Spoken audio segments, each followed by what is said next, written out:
was a little bit of turbulence with my wife. Then he very coolly advised, you book a case. So this is how our association goes, and that will define what you are going to be in near future.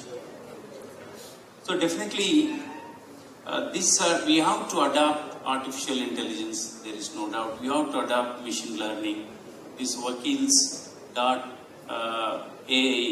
is going to have all entire content. That means everything is in your hand. But most important is you have to use, of course today we are talking about, when you start realizing I should become an innovator, I should become a researcher. If you associate more with alcoholics, then you think life is very easy, world is very easy. So if you associate more with bureaucrats, then you think world is very slow. I think we are moving very, very slow. And if you associate with real estate people, ದೇಶದಲ್ಲಿ ಅಥವಾ ಪ್ರಪಂಚದಲ್ಲಿ ಕ್ರಾಂತಿಕಾರಕ ಬದಲಾವಣೆಗಳು ಅವಶ್ಯಕತೆ ಇದೆ. ಕ್ರಾಂತಿ ಅಂದರೆ ದಿಗ್ಭ್ರಮೆ ಪಡಿತಕ್ಕಂತಹ ಜನ, ರಾಜಕೀಯ ಪಕ್ಷಗಳ ನಾಯಕರು ನಮ್ಮನ್ನು ಆಳ್ತಾ ಇದ್ದಾರೆ. ಬದಲಾವಣೆ ಬಹಳ ಅವಶ್ಯಕತೆ ಇದೆ. ಬದಲಾವಣೆ ಪ್ರತಿ ಕ್ಷಣಕ್ಕೂ ಕೂಡ ನಡೀತಾ ಇರ್ತದೆ. That is called dialectics. The dialectical materialism is the inventor of Karl Marx and Engels. The dialectical materialism is a science. If you say it is a dialectical materialism, in every object there will be continuous change taking place in the nature. So also in the human being, the mental brain, changes are bound to occur. ಸಮಾಜದ ಬದಲಾವಣೆ ಬಹಳ ಅವಶ್ಯಕತೆ ಇದೆ ಅಂತ ಹೇಳಿ ನಮ್ಮ ಸಂವಿಧಾನದಲ್ಲಿ ಅನುಚ್ಛೇದ 38ರಲ್ಲಿ 42ನೇ ತಿದ್ದುಪಡಿ 1976ರಲ್ಲಿ ಮಾಡಿದ್ದಾರೆ. ಅಲ್ಲಿ ಏನು ಹೇಳ್ತಾರೆ ಅಂತ ಹೇಳಿದ್ರೆ, state shall strive hard to bring the social order. ಸಮಾಜದ ವ್ಯವಸ್ಥೆ ಅಂದರೆ ಆರ್ಥಿಕ ಲಾ ಅಂಡ್ ಆರ್ಡರ್ ಅಲ್ಲ, ಸಮಾಜದ ವ್ಯವಸ್ಥೆ ಅಂತ ಹೇಳಿದ್ರೆ ಆರ್ಥಿಕ ವ್ಯವಸ್ಥೆ ಆಗಬೇಕು ಅಂತ. ಡಾಕ್ಟರ್ ಮಂಜುನಾಥ್ ಅವರು ಹೇಳಿರ್ತಕ್ಕಂತಹ ಮಾತು ಬಹಳ ಅರ್ಥಪೂರ್ಣವಾಗಿದೆ. Law and regulation must serve the humanity.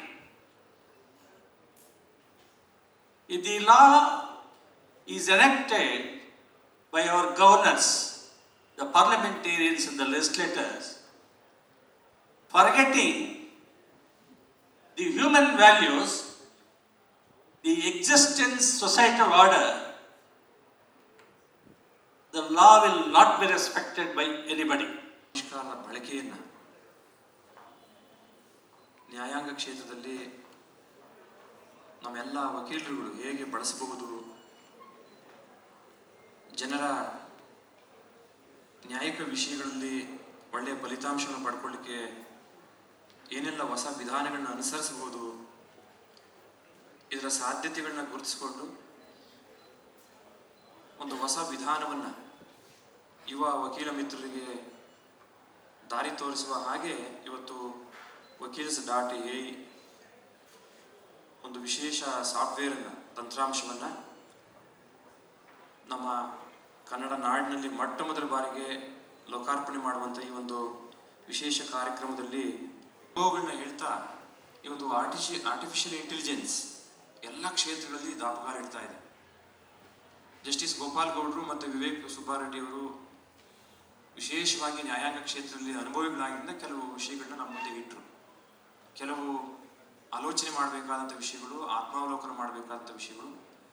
ಹಾಗೆ ಡಾಕ್ಟರ್ ಮಂಜುನಾಥ್ ಸರ್ ಅವರು ಈ ಆರ್ಟಿಫಿಷಿಯಲ್ ಇಂಟೆಲಿಜೆನ್ಸನ್ನು ಬಳಕೆ ಮಾಡೋದ್ರ ಮೂಲಕ ನಾವೆಲ್ಲರೂ ಈ ನ್ಯಾಯಾಂಗದ ವಿಳಂಬವನ್ನು ತಪ್ಪಿಸ್ಲಿಕ್ಕೆ ಏನಾದರೂ ಕ್ರಮ ವಹಿಸಬಹುದೇ, ಆ ಸಾಧ್ಯತೆಗಳನ್ನ ಯೋಚನೆ ಮಾಡಲಿಕ್ಕೆ ಸಾಧ್ಯ ಇದೆ ಅಂತ ಹೇಳ್ತಾ ಇದ್ರು. ನಮ್ಮ ಸುರೇಶ್ ಜೈರಾಮ್ ಅವರ ಒಂದು ಪ್ರಯತ್ನ, ಅದಕ್ಕೆ ಪೂರಕವಾಗಿ ನಮ್ಮ ಹೆಗಡೆಯವರು ವಕೀಲರ ವಾಹಿನಿ ಮೂಲಕ ಹೆಚ್ಚು ಹೆಚ್ಚು ತಲುಪಿಸಲಿಕ್ಕೆ ಪ್ರಯತ್ನ ಮಾಡ್ತೀವಿ ಅನ್ನೋ ಒಂದು ಸಂಕಲ್ಪ ಮುಂದಿನ ದಿನಗಳಲ್ಲಿ ಒಂದು ಒಳ್ಳೆಯ ರಿಸಲ್ಟ್ ಅನ್ನು ಕೊಡಬಹುದು ಅಂತೇಳಿ ನಾವಾದ್ರೂ ಭಾವಿಸಿ, ನಮ್ಮ ಬಿಜಾವರ ಲೋಕೇಶ್ ಅವರು ಹೊಸ ಹೊಸ ಆಲೋಚನೆಗಳನ್ನ ಮಾಡ್ತಾ ಮಾಡ್ತಾ ನಾವು ದೀಕ್ಷೆ ತೆಗೆದುಕೊಂಡಾಗ ಮಠಕ್ಕೆ ಬಂದು ಹೇಳ್ತಾ ಇದ್ರು, ಸ್ವಾಮೀಜಿ ಇನ್ನು ಮುಂದೆ ನಾವು ಧರ್ಮ ಅದಾಲತನ್ನ ಪ್ರಾರಂಭ ಮಾಡೋಣ ಮಠದಲ್ಲಿ ಅಂತ. ನಾನು ಅದೇನು ಧರ್ಮ ಅದಾಲತ್ ಅಂತ ಕೇಳಿದೆ. ಕೆಲವು ಉದಾಹರಣೆಗಳು ಕೂಡ ಕೊಟ್ಟರು. ಸಿರಿಗೆರೆ ಪೂಜ್ಯರು ಇಂಥ ಅದಾಲತ್ಗಳನ್ನ ಮಾಡಿ ಅನೇಕ ಈ ಲೋಕಲ್ ಇಶ್ಯೂಸನ್ನ, ಲೋಕಲ್ ಡಿಸ್ಪ್ಯೂಟ್ಸನ್ನು ಸಾಲ್ವ್ ಮಾಡ್ತಿದ್ದು ನಾವೆಲ್ಲ ಕೇಳಿದ್ವಿ, ಪತ್ರಿಕೆಗಳಲ್ಲಿ, ಮಾಧ್ಯಮದಲ್ಲಿ ಕೇಳಿದ್ವಿ, ನೋಡಿದ್ವಿ. ಹಾಗೆ ನಮ್ಮ ಮಠದಲ್ಲೂ ಕೂಡ ಮಾಡೋಣ ಅಂತ ಹೇಳ್ತಾ ಇದ್ರು. ಈಗ ಅದಕ್ಕೆ ವಿಶೇಷ ಆಲೋಚನೆ ಮಾಡುವಂಥ ಸಂದರ್ಭದಲ್ಲಿ ನನಗೆ ಕನ್ಫ್ಯೂಷನ್ ಆಯಿತು. ಅವ್ರು ಹಿಡ್ಕೊಂಡ್ಬಿಟ್ರೆ ಜಿಗಣಿ ಥರ ಹಿಡ್ಕೊಂಡ್ಬಿಡ್ತಾರೆ ನಮ್ಮ ಬಿಜಾವರ ಲೋಕೇಶ್ ಅವರು. ಅವ್ರ ಹತ್ರ ಇರುವಂಥ ಒಂದು ವಿಶೇಷ ಆಸಕ್ತಿ ಥಾಟ್ಸ್ ಪ್ರವೋಕಿಂಗ್, ಹೊಸ ಆಲೋಚನೆಗಳನ್ನ ಮಾಡಬೇಕು, ಹೊಸ ವಿಧಾನಗಳನ್ನ ಕಂಡ್ಕೋಬೇಕು ಹಾಗೆ ಅಂತ ಹೇಳ್ತಾ ವಿಶೇಷವಾಗಿ ಇವತ್ತು ನಮ್ಮ ಸುರೇಶ್ ಜೈರಾಮ್ ಅವರ ವಕೀಲರ ಸಮುದಾಯಕ್ಕೆ, ನ್ಯಾಯಾಂಗ ಇಲಾಖೆಗೆ ವಕೀಲರು ತಮ್ಮ ತಮ್ಮ ರೆಸ್ಪಾನ್ಸಿಬಿಲಿಟಿಯನ್ನು, ತಮ್ಮ ಅಕೌಂಟಬಿಲಿಟಿಯನ್ನು, ತಮ್ಮ ಪಾಸಿಬಿಲಿಟೀಸ್ನ ಎನ್ಹ್ಯಾನ್ಸ್ ಮಾಡ್ಕೊಳ್ಳಿಕ್ಕೆ, ಐಡೆಂಟಿಫೈ ಮಾಡ್ಕೊಳ್ಳಿಕ್ಕೆ ಬೇಕಾದಂಥ ಒಂದು ಹೊಸ ಟೂಲನ್ನು ನ್ಯಾಯಾಂಗ ಇಲಾಖೆಯಲ್ಲೂ ಕೂಡ ಈ ಆರ್ಟಿಫಿಷಿಯಲ್ ಇಂಟೆಲಿಜೆನ್ಸ್ ಕೃತಕ ಬುದ್ಧಿಮತ್ತಿನ ತರಲಿಕ್ಕೆ ಮತ್ತು ಬಳಕೆ ಮಾಡಲಿಕ್ಕೆ, ಅದರಿಂದ ಫಲವನ್ನು ಪಡ್ಕೊಳ್ಳಿಕ್ಕೆ ಸಾಧ್ಯವೇ ಅನ್ನುವ ಅಂಶದ ಒಂದು ಮಾಹಿತಿಯನ್ನು ಇವತ್ತು ನಮ್ಮೆಲ್ಲರ ಮುಂದೆ ಇಡ್ತಾ ಇದ್ದಾರೆ. ಅದಕ್ಕೆ ನಾನು ವಿಶೇಷವಾಗಿ ಶುಭ ಕೋರ್ತೇನೆ.